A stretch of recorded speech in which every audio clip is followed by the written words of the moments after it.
Good evening. My name is Donna Pinard. I'm a lifelong resident of Goffstown. I'm a graduate of Goffstown High School. I have a Master's of Education degree. I am currently still a certified teacher in the state of New Hampshire. I have retired as an employee. I have retired as an employee of SAU 19. Okay. Thank you all for coming out tonight. The fact that we actually have contested races, I've lived in this town long enough where there were no contested races, it shows that we have some division in the town. We are divided, people are taking sides. It's great that people say, I want to be a moderate, that's great. But we watch how you vote and then we know. And the deliberative sessions were obvious. I side with the people who are having problems making ends meet with their taxes. I'm a fiscal conservative, and I'm worried about them. I'm very worried about them. But for all of the people in town who have said to me, well, that's just the way it goes. If you can't afford to live here anymore, you'll have to move. I've lived in the same house, 4 houses away from my mother's house, and the same house I'm in now. I have no mortgage. I have no payments. I control the finances in our home, and I know how to handle debt. And that's not because I don't take on mortgages, and that's not because I don't actually take on debt, but I know how to handle debt. I also know how to say no.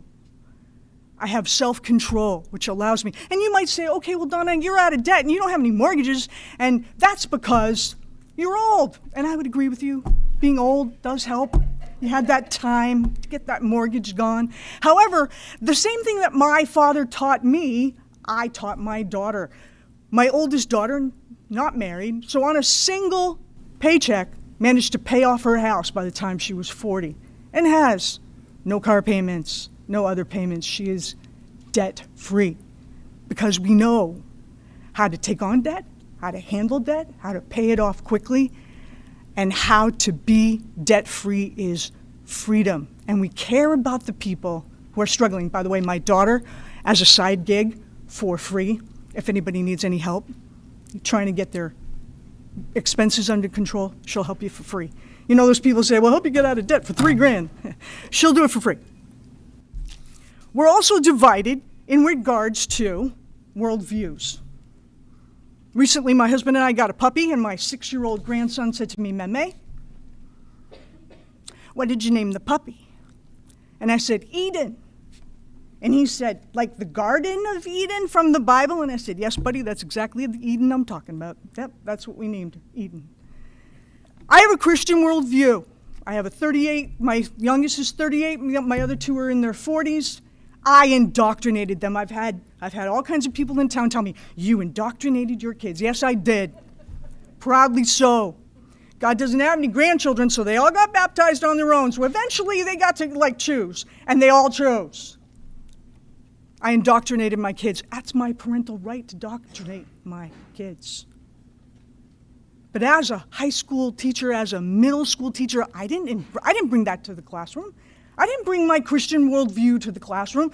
Public schools are to remain neutral. I've had people in town go, well, you seem like really religious, so maybe public schools aren't for you. No, whatever worldview you have, go start your own school.